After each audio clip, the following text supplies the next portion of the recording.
Canada is looking to replace its aging fleet of submarines, and now the list of contenders has been narrowed down to 2 bidders. When you're set to spend over $20 billion on something, you probably want to take it for a test ride, and that's what Mark Carney is doing here at this massive South Korean shipyard.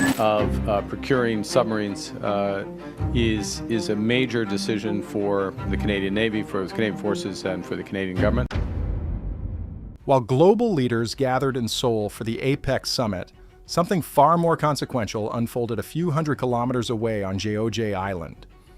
In the shadow of the shipyards, Canada and South Korea quietly moved to seal a defense partnership worth up to $20 billion, an agreement centered on building a new generation of advanced submarines.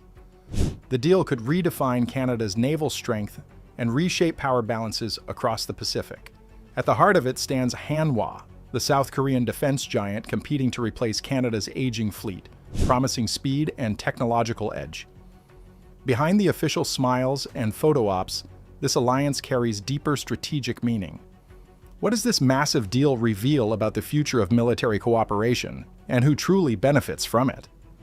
The coastal air around Jeoje Island carried a strange anticipation the morning 3 world leaders arrived. Canadian Prime Minister Mark Carney stood beside South Korea's Prime Minister Kim Min-seok and Defense Minister David McGuinty, their motorcade winding toward one of the most secure industrial facilities in Asia. Behind the steel gates of Hanwha Ocean, a sprawling shipyard that stretches into the sea, history was quietly being written. Official statements described the trip as a diplomatic stop, but everyone in the room knew something far more consequential was unfolding. Inside the complex, engineers guided the delegation through a massive dock, where an enormous submarine rested beneath cranes and scaffolding. The Dosan An Changho class, or KSS-III, Batch 2 submarine, 3,600 tons of sleek metal and advanced machinery, was presented as the pride of South Korea's shipbuilding might. It could travel farther, stay submerged longer, and operate more silently than anything Canada currently possessed.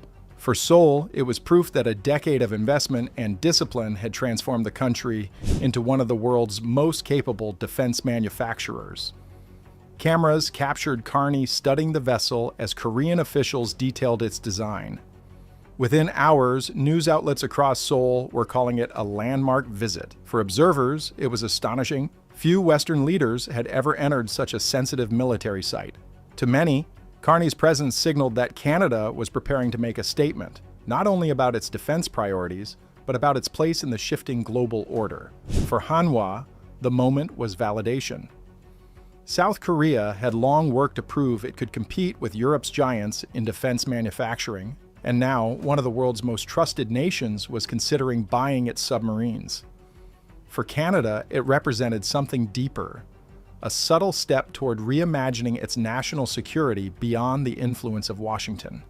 No press release could hide that implication. When the 3 leaders appeared later for photographs, the smiles seemed diplomatic, but the subtext was impossible to ignore.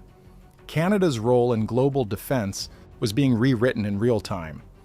The familiar dependence on the United States was beginning to look outdated. A new kind of alliance was taking shape, one that connected North America and the Pacific through technology, manufacturing, and strategy. The visit's significance became even clearer days later. It was not ceremonial, it marked the start of a military project that will shape Canada's defense industry for decades. The Canadian Patrol Submarine project, known as CPSP, is the country's largest and most ambitious defense investment in modern history.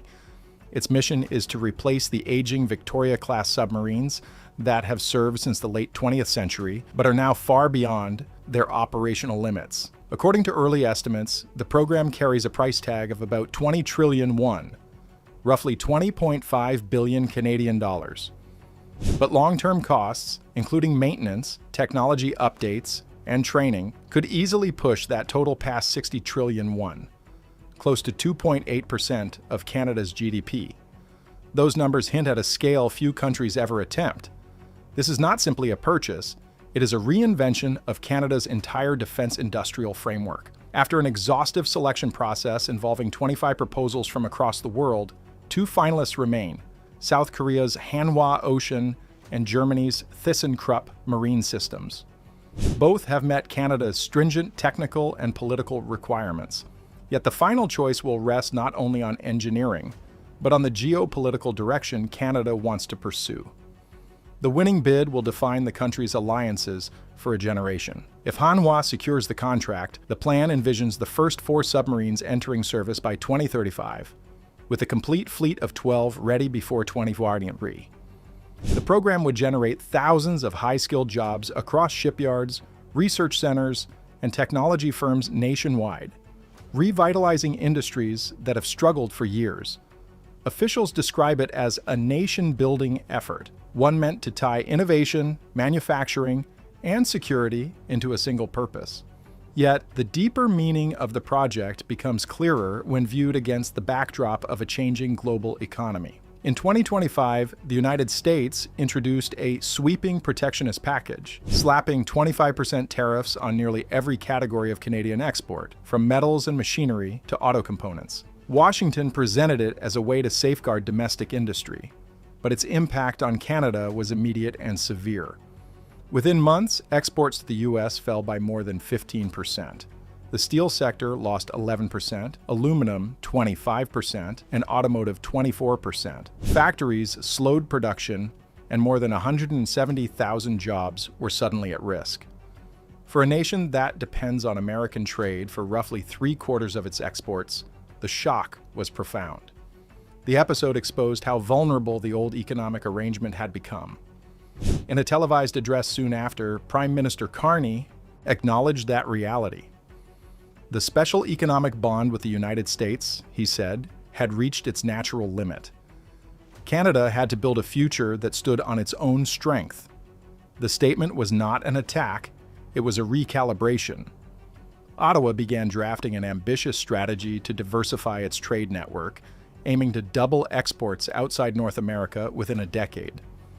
At the heart of that plan was South Korea, a country with industrial capacity rivaling Europe's and the technological sophistication to complement Canada's own. During the APEC summit in Seoul, Carney and Kim Min-seok signed the Canada-South Korea Joint Declaration on Industrial Security and Defense Cooperation. The agreement set the foundation for a new partnership that many analysts called the Pacific Defense Alliance, a framework for cooperation that extends far beyond the sale of submarines. What began as a defense contract is now growing into an intertwined industrial network. Hanwha Ocean has partnered with Canadian technology companies to merge expertise in cybersecurity, simulation, propulsion, and systems integration. BlackBerry has taken the lead in software protection. L3Harris will oversee integrated systems design.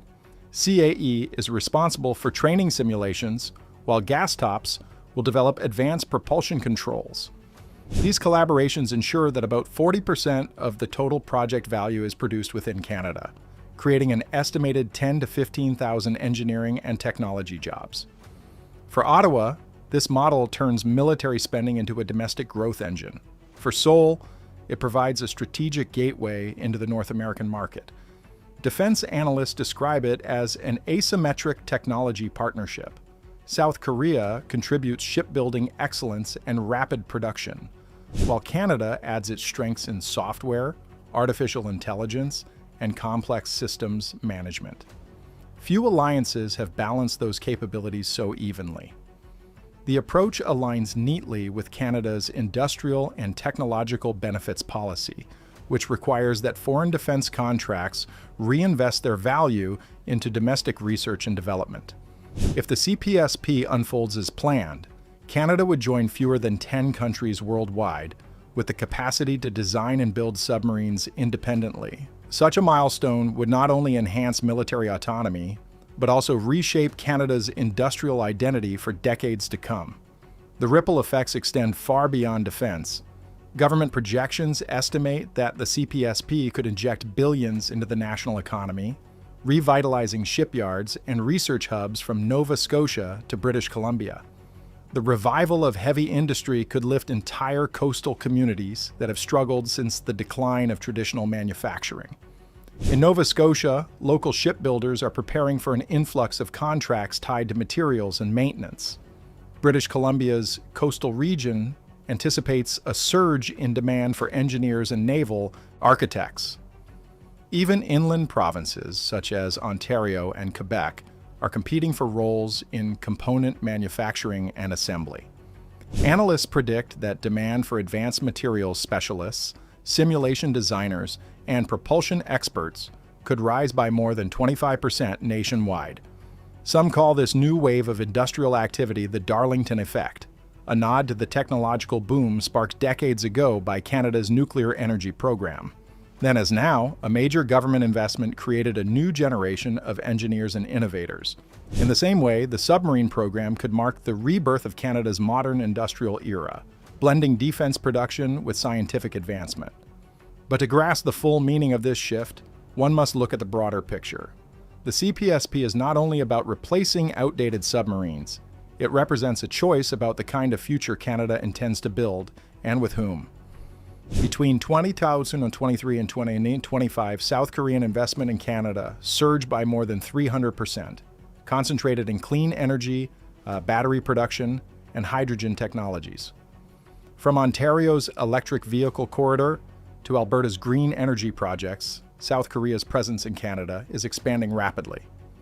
Within that context, the CPSP fits neatly into Ottawa's broader economic vision, known informally as Made in Canada, Built with Asia. It seeks to balance old alliances with new independence, reducing reliance on American markets while keeping long-standing ties intact.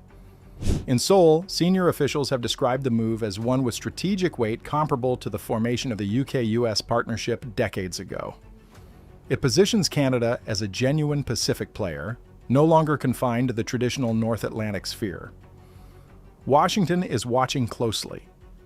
Officials there understand that Canada is not turning away from the United States, but is signaling its desire to escape the gravitational pull that has defined the relationship for more than a century. Some analysts argue that if Hanwha wins the contract, it would mark the first major industrial realignment in North America since NAFTA. Prime Minister Carney's decision to deepen ties with Seoul is viewed as bold, perhaps even risky, but undeniably strategic. The goal is to cultivate self-reliance while staying connected to allies. If the plan succeeds, Canada's dependence on the U.S. economy could drop from 75% to around 60% within a decade. Such a transformation would represent a silent revolution built on diversification rather than confrontation. That's all for today. What do you think about all this? Tell us in the comments, subscribe to our channel, and turn on notifications. See you in the next one.